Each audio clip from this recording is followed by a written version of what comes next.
नमस्कार, आप देख रहे हैं न्यूज एक्सप्रेस और मैं हूं आपके साथ शाफनी पटनायक। दुनिया के नक्शे पर भले ही युद्ध का मैदान पश्चिम एशिया में हो, लेकिन उसकी आंच अब सीधे भारत की रसोई तक महसूस होने लगी है।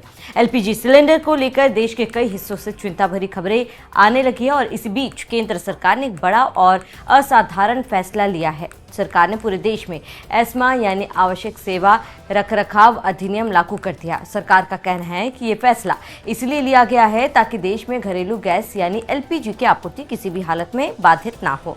रिफाइनरी से लेकर पेट्रोकेमिकल यूनिट्स तक को निर्देश दिया गया है कि एलपीजी का उत्पादन अधिकतम किया जाए और हाइड्रोकार्बन के प्रमुख स्रोतों को एलपीजी पूल में भेजा जाए। लेकिन सवाल उठता है कि आखिर ऐसा क्या हुआ है कि सरकार को इतना कड़ा कानून लागू करना पड़ा। बात दरअसल ये है कि इसकी जड़ें सीधे मिडिल ईस्ट के उस युद्ध से जुड़ी है जिसमें अमेरिका, इस्राइल और ईरान आमने सामने हैं। पिछले कई दिनों से जारी इस सैन्य संघर्ष ने वैश्विक ऊर्जा बाजार को हिलाकर रख दिया। तेल की कीमतें लगातार ऊपर जा रही है, प्राकृतिक गैस के दाम बढ़ रहे हैं और दुनिया के कई देशों को डर है कि अगर युद्ध लंबा खींचा तो ऊर्जा आपूर्ति बुरी तरह प्रभावित हो सकती है। भारत जैसे देश के लिए ये चिंता और भी बड़ी है क्योंकि भारत अपनी ऊर्जा जरूरतों का बड़ा हिस्सा आयात पर निर्भर करता है। इसी संभावित संकट को देखते हुए सरकार ने पहले एलपीजी सिलेंडर बुकिंग के नियमों में बदलाव किया।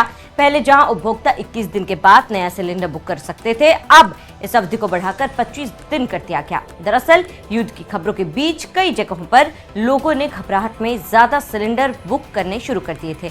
अधिकारियों के मुताबिक इस कारण एलपीजी की मांग में अचानक 15 से 20% तक की बढ़ोतरी दर्ज की गई। इसीलिए सरकार ने एस्मा लगा दिया। अब हम बताते हैं कि क्या होता है एस्मा।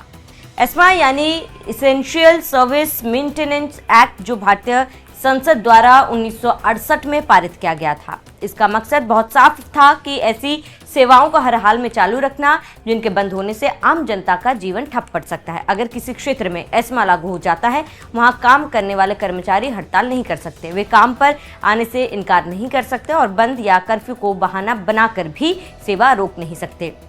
अगर कोई कर्मचारी ऐसा करता है तो उसके खिलाफ कानूनी कार्रवाई भी की जा सकती है। इस कानून के तहत कई अहम सेवाएं जो आती है वो है स्वास्थ्य सेवाएं, पानी की आपूर्ति, स्वच्छता सेवाएं, अस्पताल, राष्ट्रीय रक्षा से जुड़ी व्यवस्थाएं। इसके अलावा पेट्रोलियम, कोयला, बिजली, इस्पात और उर्वरक के उत्पादन और वितरण से जुड़ी सेवाएं भी इस दायरे में आती है। यानी अगर तेल रिफाइनरी, गैस प्लांट या पेट्रोकेमिकल यूनिट में काम करने वाले कर्मचारी हड़ताल पर चले जाएं, तो इसका सीधा असर देश की ऊर्जा आपूर्ति पर पड़ सकता है। इसीलिए ऐसे संवेदनशील क्षेत्र में सरकार एस्मा लागू कर देती है। दिलचस्प बात यह है कि इस कानून को अधिकतम 6 महीने के लिए लागू किया जा सकता है।